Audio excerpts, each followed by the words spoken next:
Hey y'all, I'm Marion. We're in Russell's Chipotle Kitchen where we're going to make another complete dinner in 30 minutes. This casserole is going to make your house smell exactly like Thanksgiving or Christmas. It's so easy to make and it's so good. Pure comfort food, okay? Pure comfort food. So we're going to need 1 3/4 cup boiling water. This isn't boiling yet, but it will be. We need somewhere between 1 pound and 1.5 pounds of boneless, skinless chicken breast or thighs. Whichever is on sale, whichever you prefer, no problem. We're going to need 1/3 cup of sour cream and 6 ounces of stuffing mix. And then seasonings for the chicken. I'm using rosemary, salt, herbs de Provence, and that's all. That's all I'm using. And then I'm using cream of chicken. You can use cream of mushroom, cream of broccoli, cream of asparagus, whatever kind of cream soup you like.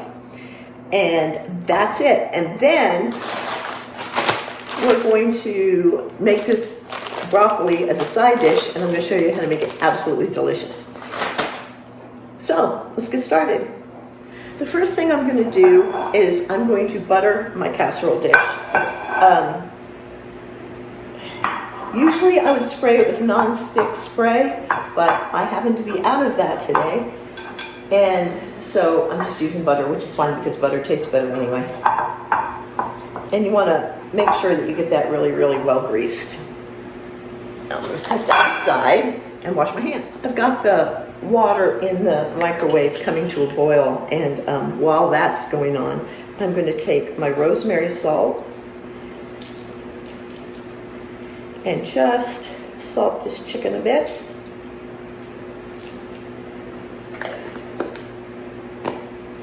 Set that aside so I don't forget what I was doing and do it again. And then I'm going to take some of the seasoning mix that I'm using. Poultry seasoning is good on this too. Just whatever you use, even just salt and pepper is fine. It picks up a lot of flavor from the rest of the stuff we're going to do. Oven's ready. My oven, by the way, is preheating to 425 degrees. I'm going to take the chicken that is now seasoned and I'm going to put it right in the casserole dish and just cover the bottom. Now, when I diced this chicken, I wanted to make sure that all of the pieces were pretty much the same size. That way they'll cook evenly.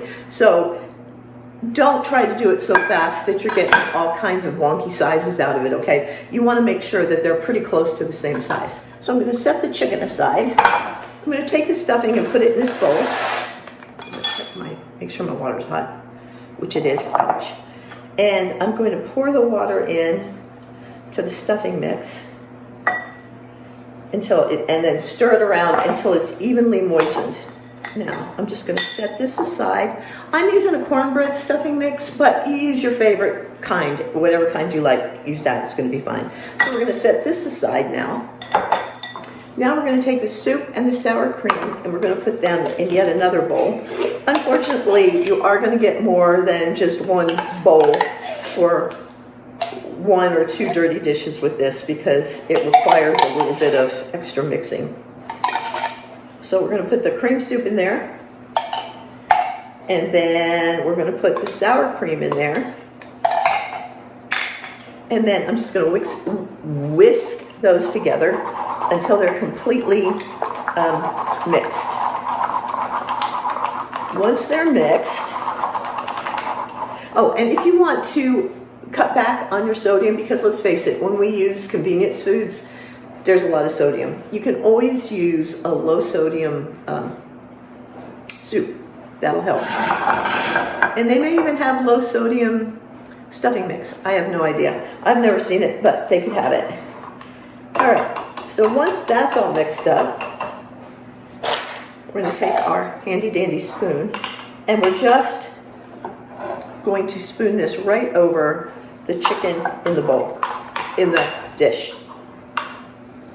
This is going to keep the chicken nice and moist while it's baking, and it's going to give it a really good flavor. I love this recipe. I don't know, it's just like home cooking kind of food, you know, where it just brings back memories. Even if you don't have those kind of memories, it brings back those memories. I love it. It's one of the most popular recipes on the blog, and it has been for years, literally years. And I don't know why I haven't done a video of it before, but I haven't. So we've got the soup covering the chicken. And, you know, again, it's not rocket science. It doesn't have to be perfect.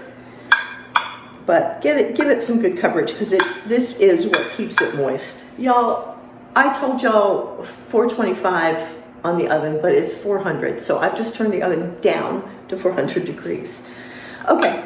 The next thing we're going to do is we're going to fluff this stuffing up, because it really doesn't take that long for it to be ready. Just a few minutes. And if you like a drier stuffing, then use a little less of your of the water. And if you like a moister stuffing, use a little bit more. If you want more flavor, use chicken stock rather than water. That works great too. I'm keeping it easy today. So now what we're going to do is we're just taking this stuffing mix, and I'm just going to spoon it over the sour cream mixture that's over the chicken. So we've got chicken, and then we have the sour cream and cream soup mixture, and then we've just got the stuffing right over that. And this works with pork chops too. If you want to do this with thick cut pork chops instead of chicken, that works great. And that's what it looks like. Stuffing mixture over the top. Don't need to cover this with aluminum foil. Some people like it that way. I like to get those crispy bits around the edges, so I don't. So I'm going to take this, I'm going to put it in the oven for 25 to 30 minutes, or until the chicken registers 160 degrees with an Insta-read thermometer. And then I'll pull it out and let it set for 5 minutes or so, and it'll be ready. Okay, while that's in the oven, towards the end of the time that it's baking, and I'm going to take my bag of fresh broccoli, fresh organic broccoli, and I'm going to poke a fork in it, and then I'm going to put this in the microwave. How long did I say to put it in the microwave for? 3 to 4 minutes. I'm going to put this in the microwave for 3 to 4 minutes, just depending on whether you like it a little crunchy still, or if you like it really cooked, however long you like it. Anyway, I'm going to do that, and I'll be right back. Once the broccoli is cooked and I'm letting it steam in the bag a little bit, I'm going to go ahead and melt this butter.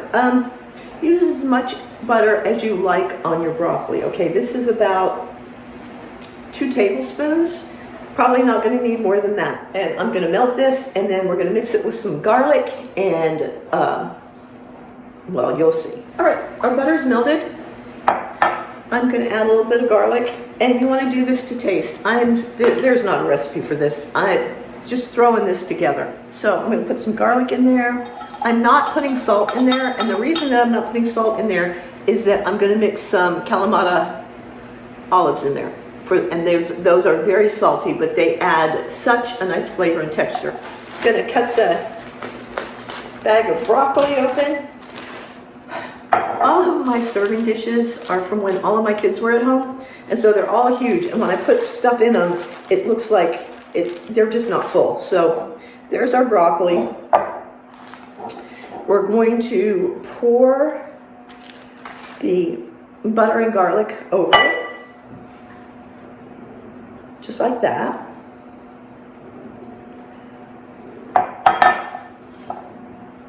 And stir that up a little bit. And then I'm going to add the Kalamata olives. And again, there's not a recipe for this. Add however much you want. And I did drain the olives, but I left a tiny bit of the brine in there so that it could add flavor to the broccoli. Okay. And then we're just going to mix that up.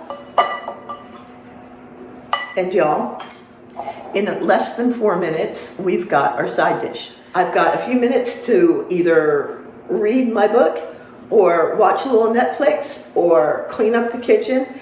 and then dinner will be ready. Okay, y'all, this is done. I'm just getting it out of the oven. Look at that golden, ooh, don't want it to fall out, but look at that golden brown top. Smells so good in here, you cannot believe. So what I'm gonna do, most casseroles do better if you just let them sit for 5 minutes for everything to just kind of come together, and it allows the chicken to continue to cook a little bit so that there's no chance of it being underdone. And so we're gonna let that sit for a couple of minutes and then I'll be back. Okay, y'all, it's been just a couple of minutes. I had a chance to make a cup of coffee. I'm sprinkling my cinnamon on there, but dinner is done and it only took 30 minutes, just a little over, just a little bit over for this one. But we've got our chicken and stuffing casserole. We've got our broccoli with Kalamata olives and garlic butter. And I'm going to, one thing I like to do, let me reach over here. If you want to just kind of zhuzh it up just a little bit more, just squeeze a tiny bit of lemon on top and that will really wake you up the flavor.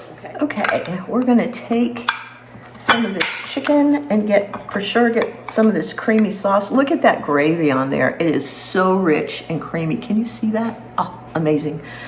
We're gonna put that right on the plate. And you know, when there's that much gravy on there, that chicken is gonna be so juicy and delicious. Every single bite, okay? And get just a little bit more because why not? And then we're gonna get our broccoli, and I don't know if I said, because I know I said that I didn't put salt on it because of the Kalamata olives. But of course, you're going to want to taste it, and if you need salt, you know, use salt. But try it without the salt and with the lemon before you actually salt it. So we're going to get some of this broccoli and Kalamata olives. And you know, you can also just like stop to the store on the way home and grab a loaf of the Italian bread or the fresh baguette and bring that home, and look at that. You have got an entire dinner that you did in less than 30 minutes basically, and it is absolutely delicious and ready to go. You've got to make this. I'm telling you, it tastes like Thanksgiving dinner with the stuffing and the gravy and the chicken. Absolutely delicious, so easy to make a meal in 30 minutes, maybe just a little bit over. The other thing that you can do is you can put all of this together the night before and cover it and pop it in the fridge and then just bake it the next day and it will be under 30 minutes, okay? This broccoli side dish is super easy to make and it's unusual, so it's not just like, oh, broccoli with butter on it. It's got a little more flavor, it's got a little more texture, so good. And they go together really well. So, I hope y'all are going to make this, and I hope you're going to love it. Definitely come back next time because there'll be something else that's amazing, and we're going to stick with our 30-minute dinners. I'm going to try to get a couple of extra videos out so that I can get a couple of bread. I've got a couple of breads that I want to get out, and I've got a couple of desserts that I want to get out. But, so, I hope y'all will come back next time. I love y'all. Have a great day.